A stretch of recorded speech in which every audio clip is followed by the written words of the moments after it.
Good morning, doodle friends, and welcome back to the doghouse. If you're new here, my name is Beth, and I raise multi-generation golden doodle puppies. Well, if you're a follower of mine, you'll notice I didn't do a video last week because we were away on vacation. We took the kids to Mexico for a nice long weekend, and it was so fun and relaxing. I got very tan, and it was very, very nice. So I'm back this week. As you know, we are in between puppy litters right now. And so today I've got my apron on and I'm gonna do just a little bit of grooming and maybe have a short chat with you. And just to keep you up to date with my posting schedule, this summer we're probably gonna do like an every other week because I don't have puppies on the ground. I know that's what a lot of people are here for, to see all the cute little puppies, but maybe like an every other week to check in, talk about some things, and talk about what I do in between litters and just check in with the big pups that we have here at the house. So with all of that said, let's go ahead and dive into this week's video. Okay, I thought I'd start off this video by showing you what our puppy room looks like when we're in between litters. I've went ahead and taken apart the whole puppy playpen and washed and sanitized it. I've washed and sanitized all the doggy toys and everything, organized all of my supplies and the blankets, so everything is all clean and sanitized. I've got the dogs all around me. They always want to know what I'm doing, talking to myself. And this room seems so empty, so I'll step back so you can get a see. This is my front room of my house, and we just kind of leave it blank for the in-between times. The big dogs have a little extra room to run around and wrestle, and I'll probably tidy this up a little bit better. They all kind of toppled over, but I'm gonna just keep all of this sort of neatly stacked away until we have it ready for the next litter. So these guys, Ivy and Lulu, the white doodles here, are really in need of a bath, a brush out, and a groom. And I'm not gonna do it in that order. I'm just gonna try and maybe do a quick brush and a groom. And we've got some wrestlers. Hi guys, let's not wrestle. So I'm gonna go ahead and sit in this chair. I've got my apron on and I'm gonna start to groom them a little bit. Anybody who has doodles knows that it's lovely that they do not shed and that they're super clean. However, it is a pain because they do need a lot of grooming, and we go ahead and just do it ourselves since I've got the 4 doodles here. I just kind of do it on an as needed basis, and because this is my sole job, I have the time to do it, which is nice. So I've got all my tools set out here. I've got my clippers, my brush, my comb, some scissors, some thinning shears, and this is great to use for the in-between the paw pads. Although I can never find the cord that goes with this. So I may need to stop and find the cord for that or order a new one. So these are the tools I'm gonna use. I'm gonna do Lulu and Ivy. These guys have been done recently, so I'm gonna leave them for today. It takes me a good hour for each dog. So I may do one today, one tomorrow. We'll see what I've got in store here. Sometimes my back starts to hurt, so we'll just do one dog at a time and see how it goes. Alrighty, I'm gonna turn the camera around and you can watch me do this and we can have a little chat. So the first thing I like to do is give them a good brush out. I'm gonna go ahead and do that quickly. I may speed up the footage for some of this. I'm gonna do a pretty quick brush out and then I'm gonna grab my clippers and go ahead and start. So I'm just gonna pick which one could use it. Maybe I'll do Ivy. She gets a very thick, curlier coat. Lulu is more of a wavy coat, but this thick coat is a lot like a sheep. I've compared her to sheeps. I've compared her to sheep many times in the past, and she has a very thick coat, so I really do like to keep her short, especially in the summer. We have officially hit triple digits here in Arizona, and so the hot season has begun, and so I really like to keep them extra short in the summertime. So hi Lulu, are you ready? You want me to do you first? We'll see. Okay, so I'm gonna brush them out and then I'll go ahead and start giving them a quick clip. While I'm brushing, I'll just start brushing Lulu because she's in front of me.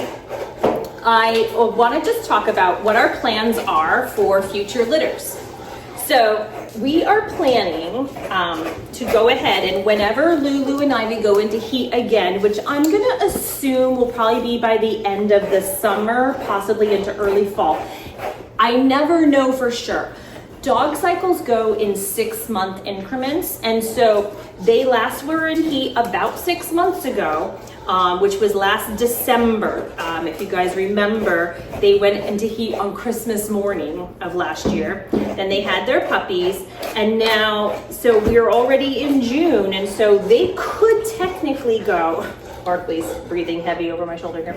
They could technically go anytime. After a litter, it really just does depend on if that's gonna make them go a little bit longer. I never really know for sure.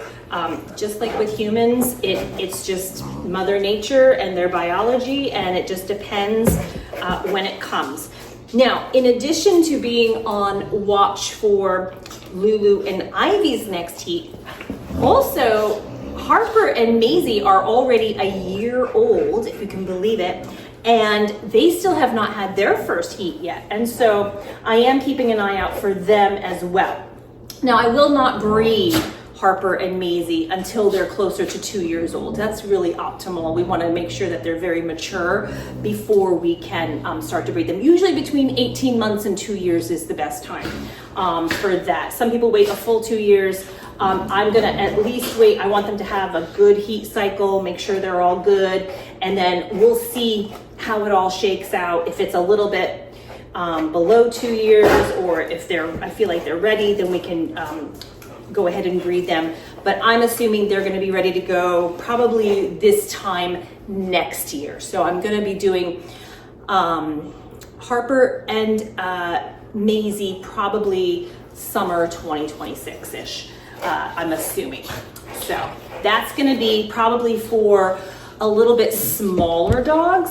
They might be closer to the mini to mediums, whereas these dogs have been having medium litter, mostly medium litters, which is in the 25 to 45 pound range at adult weight.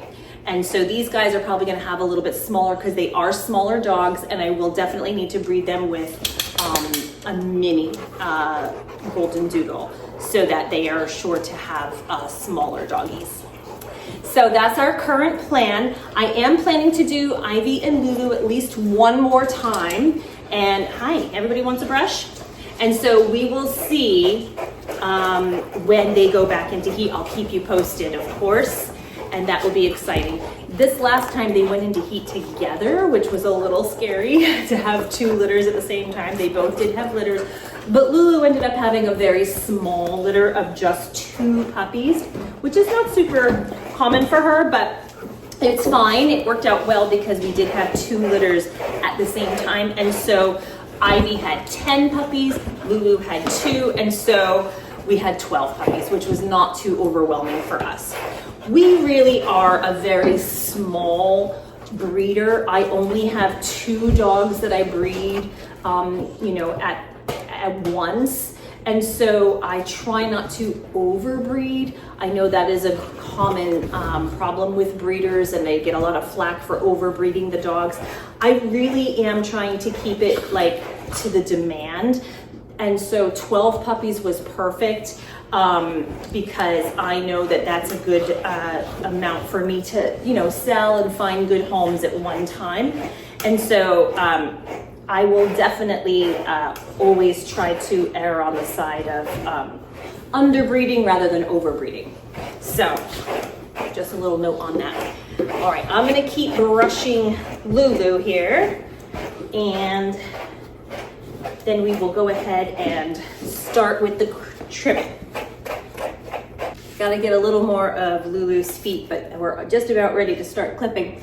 The other thing I wanted to mention is that we are officially looking for a new stud dog because I do want to prepare for breeding Maisie and Harper next year. And so we are looking for either a puppy or another stud dog that we could keep, but not here in the house. We would keep them with a guardian home. I actually already have a guardian home set up.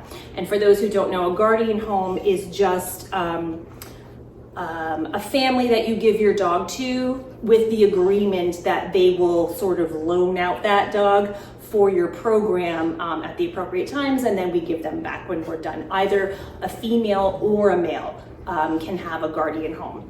And so I am looking for a male to live in a guardian home so that we don't have chaos with the males and females running around here together. So that we can continue our breeding program next year. I can just keep going to another breeder and doing it, but it is quite expensive. It's about $1,200 to $1,400 per mating, and so that's a big chunk of money to do every time, especially if I'm going to breed them a few times. So if I breed Harper 3 times and Maisie, that's 6 times. I mean, it ends up being a lot of money when you could have your own stud dog, and then when you're done, just have everybody fixed, and then they stay with their guardian family, and then these guys will be done. So, you know, it is something to consider. I am definitely looking for a stud dog. So if anybody out there has a golden doodle with a good health certificate, if they have their DNA all done, and they've got some nice blocky heads and good coloring and all of that, definitely reach out to me. I might be interested in purchasing a good stud dog from you. So let me know.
I highly recommend keeping your vacuum cleaner nearby. It is an essential part of taking small breaks, letting your doodle have a little break, and then trying to get up some of the hair.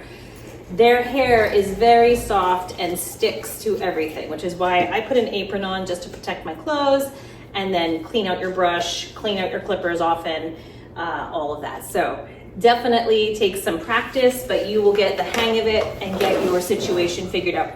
Every time I show me grooming my doodles on camera, someone always mentions that I should get one of those clippers with the vacuum attachment. That might be a good idea for the future because it is a lot of fur, but I'm emptying this vacuum cleaner nonstop whenever I do even just one doodle. It needs to be emptied 3 or 4 times. So it's a lot of fur to keep picked up. And then, of course, the other doodles want to sniff it and play in it and just spread it all around the house. So it is a bit of a messy affair, but I think it's worth it just to do it when you want to do it, when you feel like you've got the time, and just to keep up with it. And so you're not making appointments and having to drive to the groomers and pay all that money, of course, because our doodles, I'm sure that prices will vary across the country, but for us to get a good doodle trim, it's a little over $100 each time, and you want to get it done between 4 and 6 weeks, at least for me, to keep them short here. So it's a lot to keep up, and so it would be a lot of appointments. So it's easier for me to just zip, zip, zip. It's not the prettiest look. They don't always look like those cute little teddy bears you see online, but it gets the job done. They're clean, they're trimmed, they're comfortable, and that's all I really need them to be. So I'm not a great groomer, but we do our best. Okay, I've mentioned this a million times. For my doodles, I use a 4 blade. This says 4FC. This is has a ceramic blade inside, the metal clipper on top. This is the Andis Ultra Edge clipper that I use. It's been working out great. I do change the clippers out occasionally. You can go ahead and get them sharpened. I just never have. I just use them until I can't anymore, and then I usually just go ahead and grab a new one. So I'm gonna go ahead and start with Lulu's face and back. I did her front paws with the scissor because I find that works better. Lulu does not love this, and so I'll probably speed up the footage, edit it greatly, because I'm going to be constantly trying to bring her back to me because she wants to escape. So I'm going to go ahead and start. We'll see how good we do today. Just a reminder with the clipper blades, the higher the number, that's the shorter you're going to be. So for example, a 10 blade is super, super short. This 4 blade is going to be not as short, but it's actually quite short for us because I do keep them nice and short for the summer months especially. So definitely look up what blade might be right for you if you're thinking of doing it on your own, and what size blade you're going to need for what length you want to have for your doodle. So again, like a 10 blade would be for maybe their tummy, under their paws, someplace their sanitary areas where you want to keep it super short, like practically to their skin. And then, for example, this 4 blade is a nice short blade. It's going to keep them very short for the summer for here. You might want to go to a 2 blade or something like that for something if you want it not quite as short.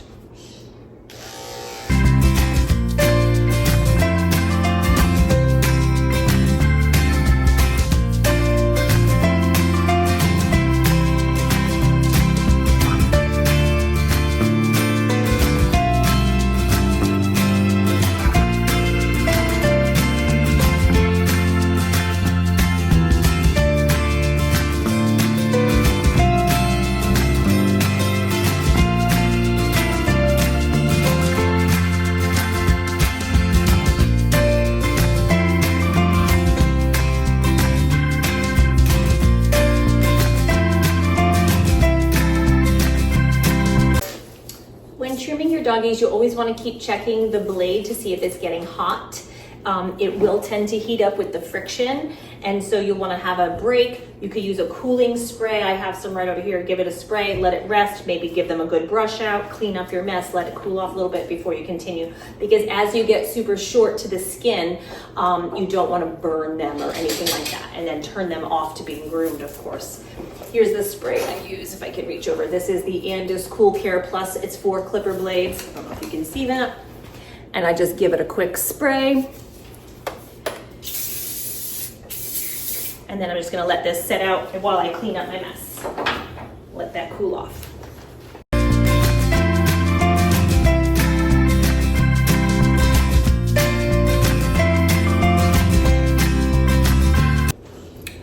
Okay, so I took about a 5-minute break or so. This is all cooled off now. I went ahead and cleaned up a lot of the fur. I have a ceiling fan going, so the fur just kind of flies into all corners of the house. There's still fur in the front room.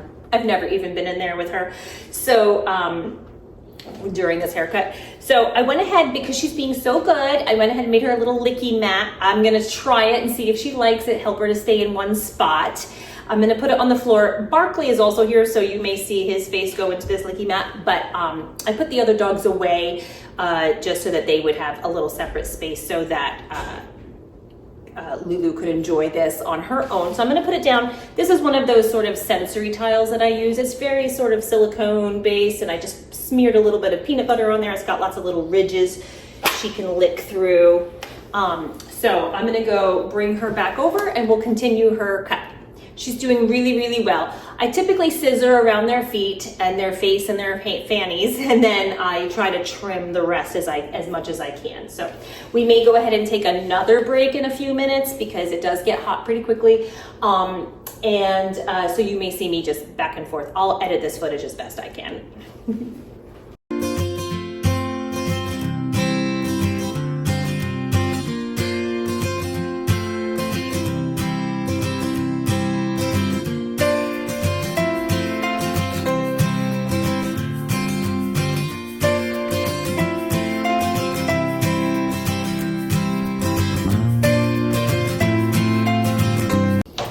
Let me just get the scissor so I can straighten it.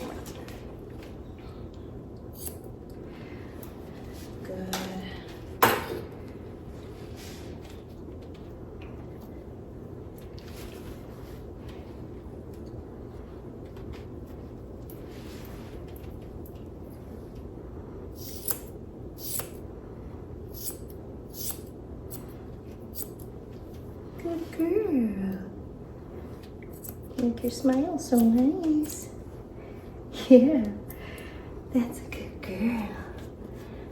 I like to keep Lulu's head a little bit longer just because it gives her a little personality. But what I do is I comb it all forward and just make sure she can see. That's the goal there. And then I usually trim around here, kind of thin it into that. And that way she still has her cute little muzzle. She's got her clean ears all trimmed up. And then I'm still gonna do these back feet and her haunches. I'm just gonna give her another little break because I don't wanna stress her out at all. And it gives me an opportunity to clean. And there's my pretty Lulu. She's all done. I'm still gonna give her a bath outside, but her trim is all done. She's all nicely brushed. I can put a comb through her. It's beautiful. So I'll give her a quick tubby later, or I make one of my kids do it. And then I'll probably tackle Ivy tomorrow and get her all trimmed up as well, just so that she's good for a few weeks this summer. And then these guys will probably be due in a couple more weeks. I think they're still short enough. They can go a couple more weeks. So that is this week, what we did at the doghouse. We are doing some grooming and some bathing and just getting ready for these hotter months coming up. Alrighty, well, I'm gonna go ahead and sign off here. Like I said, I'll probably pop in every couple of weeks and just have a little check-in video, what we're doing. I'll keep you posted if we do find a good stud dog. We're on the look. I'm not being super aggressive with my look, so it may still take a little bit, but I am definitely on the hunt. So if you have any leads or let me know, that would be great. You can drop it in the comments. You can go on my website and reach me there. If you have any insight for a good stud dog for us to add to our program. So in the meantime, if you like this week's video, please go ahead and give it a thumbs up. And if you wouldn't mind subscribing, that way we could all spend some more time together. In the meantime, I hope you have a great couple of weeks, and we'll go ahead and see you in the next video. Thanks so much, you guys. Hope you guys are enjoying the first part of your summers. Alrighty, bye-bye.